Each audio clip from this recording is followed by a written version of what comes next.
Olá, buscadores! No vídeo passado nós vimos como surgiu a maldade no contexto universal. E hoje vamos começar a entender a maneira como isso nos afeta direta e indiretamente. Além disso, também vamos começar a estudar um plano que tratou de auxiliar a humanidade de Sofia e também a maneira como isso nos salpica aqui no planeta Terra. Se você não viu os vídeos anteriores, eu recomendo que você os veja para entender essa linha do tempo, porque eles estão dispostos de uma maneira lógica e sequencial. E bem, após o início das transgressões de Sofia, as humanidades anteriores criaram um plano para tratar de ajudá-la e que servisse também para corrigir o seu caminho, por assim dizer. Para nós, seres humanos, pode ser que seja um tanto quanto difícil compreender essa ajuda, visto que ainda não somos capazes de resolver minimamente os problemas que nos afligem aqui. Então, quem dirá sobre algo que aparentemente está tão distante? De qualquer forma, é importante que saibamos da existência desse plano para resgatar esta humanidade de barro, pois podemos utilizá-lo para conjecturar sobre os nossos problemas aqui na Terra. Não se preocupe em entender tudo isso agora. Com o tempo nós vamos entendendo tudo mais facilmente, e é por isso que é tão importante assistir os vídeos anteriores e em sequência. Você se lembra que eu comentei nos primeiros vídeos como eu sofri para compreender tudo isso?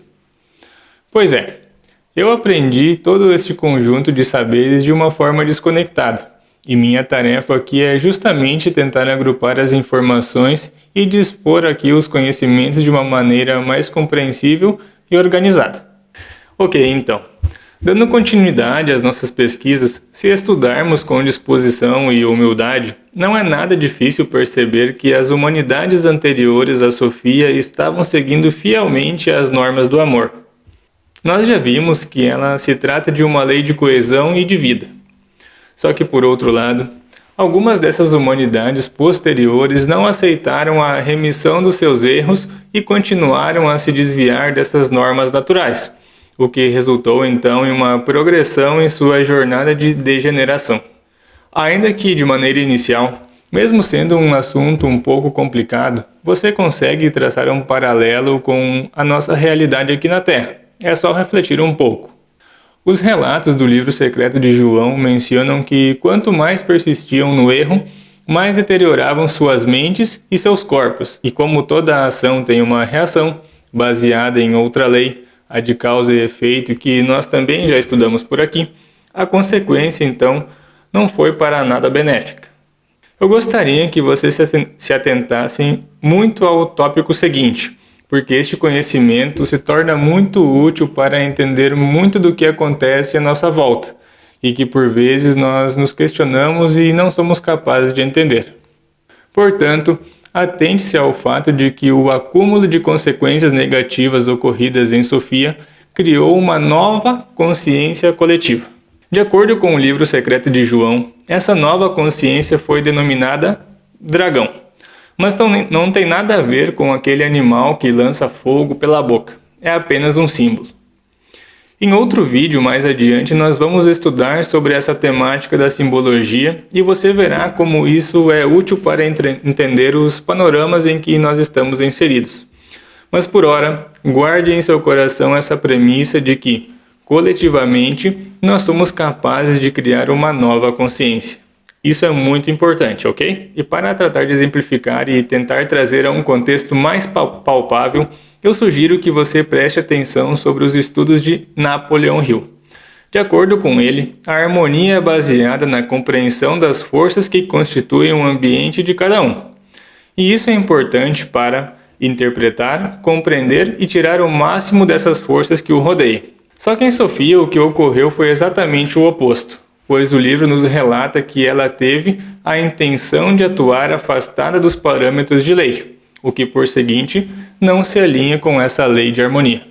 Hill também definiu um conceito importante, chamado de mastermind, ou mente mestra, o qual representa, em simples palavras, como a união de saberes para realizar um propósito, por meio da fusão de duas ou mais mentes.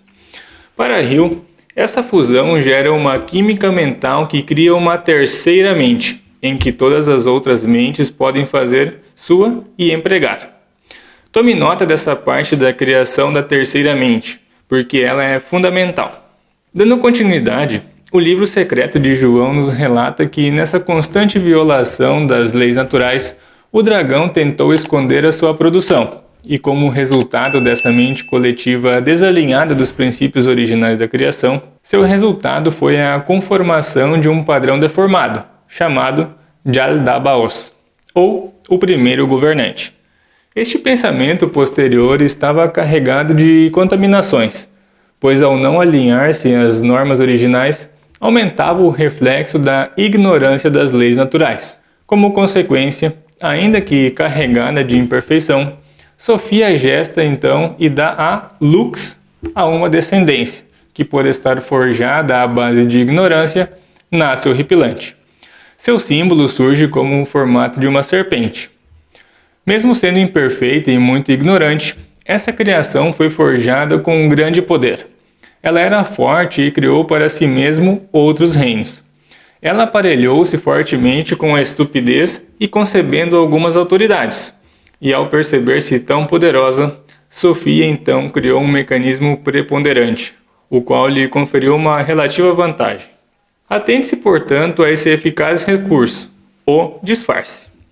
É por meio da dissimulação e da máscara que a humanidade de Sofia passou a demonstrar a aparência que queria, e alinhado às suas intenções, passou então a criar confusões, manipulações e discórdias, ou seja, tudo aquilo que é contrário às forças originais da criação.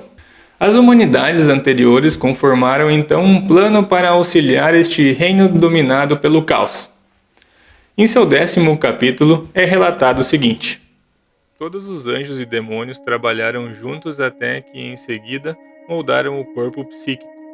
Mas por muito tempo sua criação não se agitou nem se moveu. Quando a mãe quis recuperar o poder que tinha cedido ao primeiro governante, suplicou ao Pai mais misericordioso de todos. Com uma ordem sagrada, o Pai enviou 5 estrelas ao reino dos anjos do primeiro governante. Eles o aconselharam pensando nesse propósito, para que pudessem recuperar o poder da mãe. Eles disseram a Yaldabaoth: injeta um pouco do seu espírito no rosto de Adão, e então o corpo se levantará. Ele injetou seu espírito em Adão. O espírito é o poder da mãe, mas ele não se deu conta disso, porque vive na ignorância.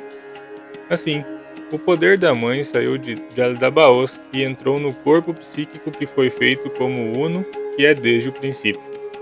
O corpo se moveu, e ficou poderoso, e foi iluminado. Logo os outros poderes sentiram inveja. Embora Adão tivesse nascido através de todos eles, e eles tivessem dado seu poder a este humano, Adão era, no entanto, mais inteligente do que os criadores e o primeiro governante. Quando perceberam que Adão estava iluminado e podia pensar mais claramente do que eles, e estava livre de mal, pegaram Adão e o jogaram na parte mais baixa de todo o reino material. O abençoado, benevolente e misericordioso Pai sentiu compaixão pelo poder da mãe que tinha sido tirado do primeiro governante, pois os governantes poderiam subjugar o corpo psíquico, sensível mais uma vez. Com um espírito benevolente e grande misericórdia, o Pai enviou ajuda a Adão, um pensamento posterior iluminado do Pai, que era chamado de vida. Ela trabalhou com tudo que foi criado, trabalhando com isso, devolvendo-lhe a plenitude, ensinando sobre a descida das luzes, ensinando que o caminho da ascensão é o mesmo que o caminho da descida. O pensamento iluminado posterior foi contido dentro de Adão para que os governantes não o reconhecessem. Então, o pensamento posterior poderia devolver aquilo que a mãe não tinha. Para resumir a história por fim, Sofia expulsa então Yaldabaoth para longe daquele reino, porque não houve um arrependimento de sua parte. E foi assim que essa força ignorante passou a vagar e a se instalar em outros lugares do espaço. Com base nisso, então, podemos passar a refletir sobre outras grandes questões. Há vida em outros planetas? Ou não há vida em outros planetas? Só que isso é tema para um outro vídeo. Deixo aqui então o convite para que você leia o livro secreto de João, que deixe o seu like e se inscreva aqui no canal. No próximo vídeo, daremos continuidade a este assunto para tratar de entender mais sobre os grandes mistérios da nossa existência e também como podemos utilizar desses conhecimentos para aplicar em nosso dia a dia. Então, até a próxima, pessoal! Buscando respostas, um caminho de mão única.